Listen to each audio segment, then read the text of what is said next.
So yeah, to those who care, for whatever reason you care, and there's a lot of reasons why someone may care. Caring doesn't necessarily mean that you care in a way that's benevolently caring, but just care, you care about something, right? It makes a difference to you for whatever reason that is. This is where I'm at. Actually, this is where I'm at right now, on the side of this road right here, this highway or whatever. And I just had this revelation as I was sitting here trying to come up with some lyrics to a new song, of mine. That,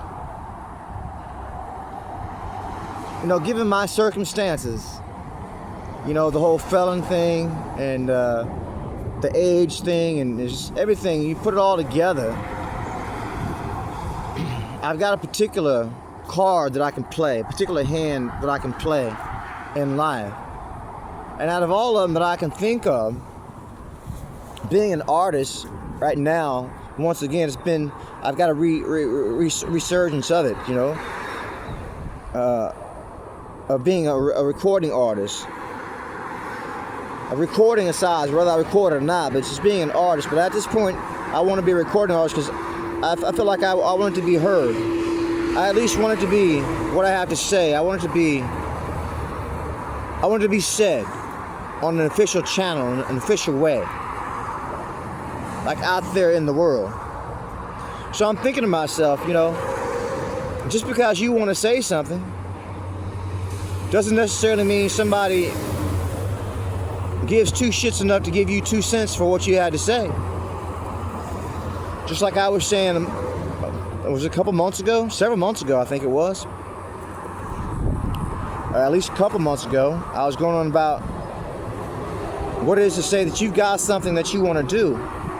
And not everything that you do, okay, that is to be done, or that you could do, can be controlled by you. Like that wind right there that just blew that bag just a moment ago. You see? That little brown bag? That's one of the reasons why I call this tour, I've entitled this tour, The Leaf in the Wind Tour. Because I wrote a song when I got here in Orlando entitled Leaf in the Wind, in a porta pot across from some construction site where they was doing some putting up some infrastructure. And I entitled Leaf in the Wind. So this, the title of the tour documentary is based upon that song, upon the album. It's not a tangible album at this point, but it is a body of works that I can put up and say, well, here it is on the video or on this phone, and there's the song or the album. I can put the whole album out right now, one or two on the phone, but I'm not going to do that. I've got some things that I'm doing. I've got some studio things I'm doing. I want to do, and get a professional and maybe go through some professional channels like Spotify and whatnot. But it's like that bag right there, you can't control that. Like I was saying, you can control that you made the bag, and what you do with the bag from there on forward, you can control to a good bit. Well, once you toss that bag out into this quantum pool, this pool of quantum, or whatever you want to call this, energy, and all these different factors, these different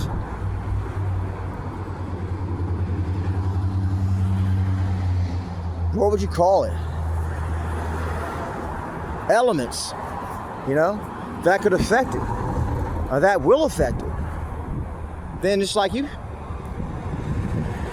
whoever made this bag, their part of it is over with. As far as I know, I'm going to go out here and get ready to say their part of it is over with. They made it and they put it out there, and now here it is. And they didn't have any idea I was going to pick this up. More than likely. I'm going to go out there on a limb and say pretty much they didn't know that. They didn't know that I was going to make a story about that, about this bag. They didn't know that I was going to use it as an analogy. But here it is. Same thing with this right here. You may not give me 2 cents for it. Matter of fact, there's 2 right there on the bottom of the bag. Now I'm thinking about it. En route, in motion, en route.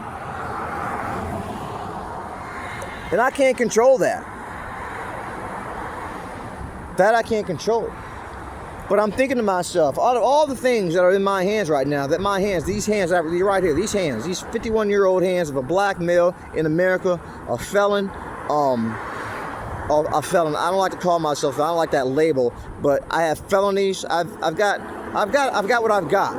You know, I've got to do the best I can with it. So I could go to college. If I go to college, there's a lot of things I can't do with that education. Don't get me wrong, there's a lot of things I can do with that education. If I go to get a degree, a master's in business, there's a lot I can do with that. What I can do in America, more than likely, is go hang it up on my degree, up on some official place, in some official place out here in corporate America, and say, yeah, it's me, you know, and I went to Harvard and I've got my business degree, so hire me over here and let me work for you in this official corporate America institution. Like, I couldn't even take that shit to McDonald's and say, I've got a Harvard degree in business. Can I come in here and flip burgers? They say, not as a felon you can. I can go and get a doctorate right now and become a PhD. And in America, as far as I know, I can't hang that up and get a license to practice medicine and say, now I'm going to be a doctor in here or a surgeon or something like that. I can be the best of the best. With what I can go to school and do it. I can do that. They won't say you can't. But once I get the degree, I can be the best of the best of what I do. But nearly will they let me go in there into some hospital and practice as a felon. So I've got a particular set of hands right now that I can work with. And out everything that I've got going on, I can think of, at least for the moment, whether I make 2 cents out of it or not. This is what I think I want to do. I'm pretty sure this is what I want to do. There's a bag blowing again. I want to be an artist that communicates something. This is worth it more to me to just live off of SSD for the rest of my life, if that's what it takes, and do what I'm doing right now out here, if that's what it takes, in order for me to just to say I'm producing music, and I'm putting my music out there, and I'm saying what I want to say. I think that's really the best hallmark of an artist, or a recording artist, any kind of artist.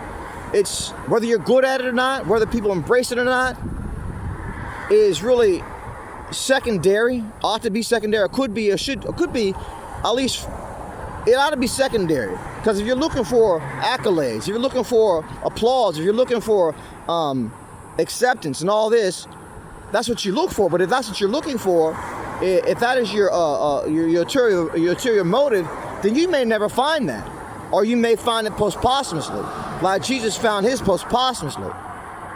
They call it starving artists for a reason, and they have people who lived out their life and never really saw success, as you would call success, based off of the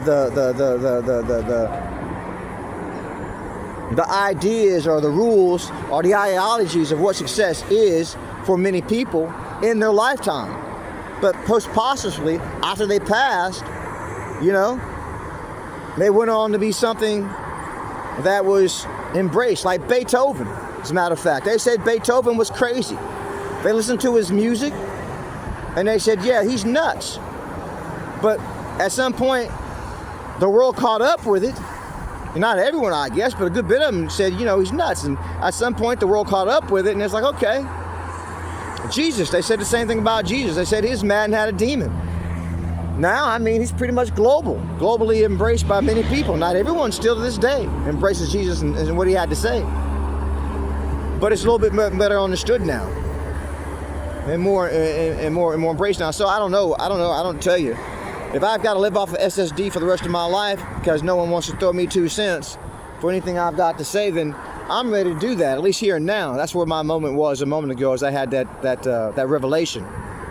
So there's your explanation for it. So you say, well, so why are you bailing out of this channel? I'm archive the thing, you know? And I don't know what's going to happen from there. But for right now, I know what's working and what's not working. I've done this and I've done that and I've done this and I've done that.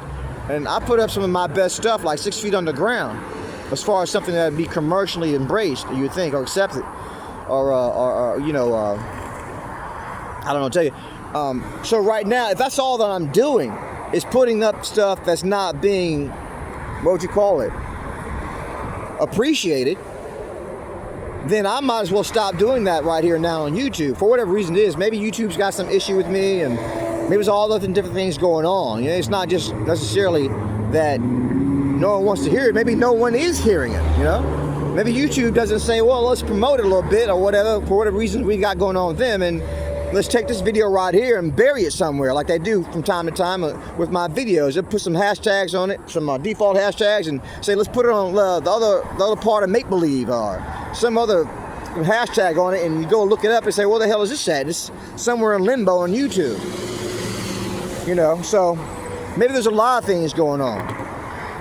So if that's all I'm doing right now, there's no sense in just doing it and doing it and doing it and doing it, unless I'm doing it for prosperity, for something, well, not necessarily prosperity, but for the future, perhaps, if the future does come, and it becomes today, the future becomes today, and it's like, well, it's already there.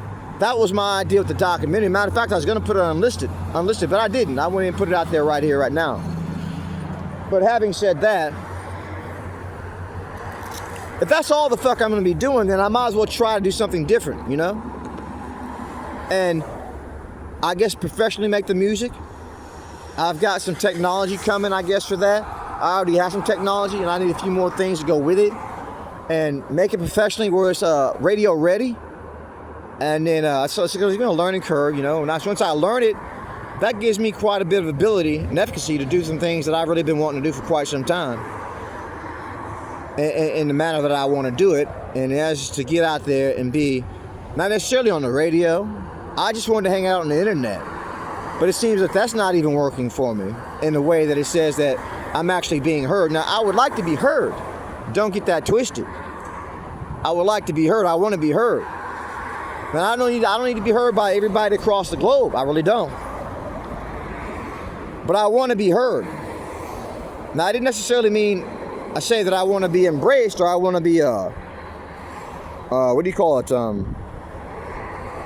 given a pat on the back, but I do want to be heard.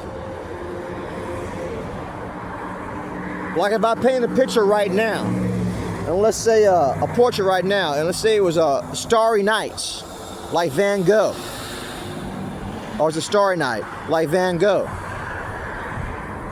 Why would I take it and hide it underneath the bed if it was something I felt like I actually wanted to give that to the public, because it was that piece of work that I wanted to be released to the public. Like Jesus said when we return to him, why hide your candle underneath a bush? He didn't say what was going to happen once you put it out there. He just says, why do you put it underneath the bush? Once you put it out there, it's kind of like that bag, and kind of like it was to Jesus and some others. You never know what's going to happen. Like Gandhi, when he started his little path, he probably saw it. Maybe, you know, the way I'm headed right now, I'll probably end up getting assassinated. Of course, you couldn't have known that for a certainty, but at some point you have to reason, yeah, you know, it may happen. Just like a president goes into presidency. It's like, okay, I'm going to be a president. And here it is, you know, Kennedy got assassinated. Abraham Lincoln got assassinated. There were some attempts on others. John F. Kennedy didn't get assassinated.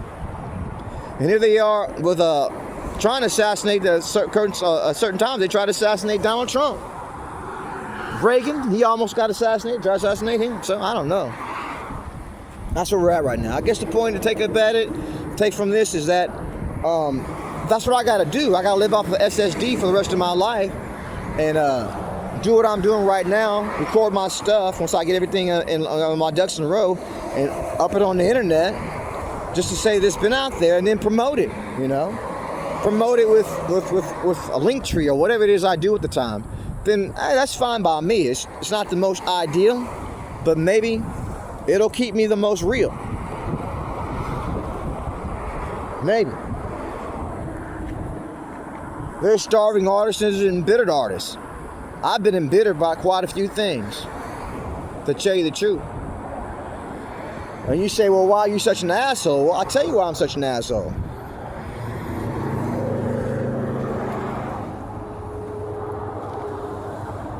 Because that's the type of artist that I am. Not to say that's all there is to me, but that's the type of artist that I am. I'm the asshole artist. That has a lot to say about a lot of things that I'm not really aligned with out here. And that gives me power. It may not be a real power that goes out there and changes anything one day or any day, but it gives me power to say that I'm going to say something about it, and I'm going to say something about it to the best of my ability in a way that's besides what I'm doing right now, aside from what I'm doing right now, which is just talking about it, which really doesn't, well, it does. Just talking, it carries a lot of water. Martin Luther King Jr. talked, many men have talked. But once you combine words with action, that's a different thing. And this is an action right here that if you get well enough with it, it speaks volumes, a lot more so than just talking, just rhetoric without the art behind it. So that's the power from them. So I'm going to relish in that power. I'll revel in that power, and I'm gonna ride that for as long as it still matters to me in a way that says, okay, you are getting a reward, and this is your reward. You had something to say, and you said it, and it was her.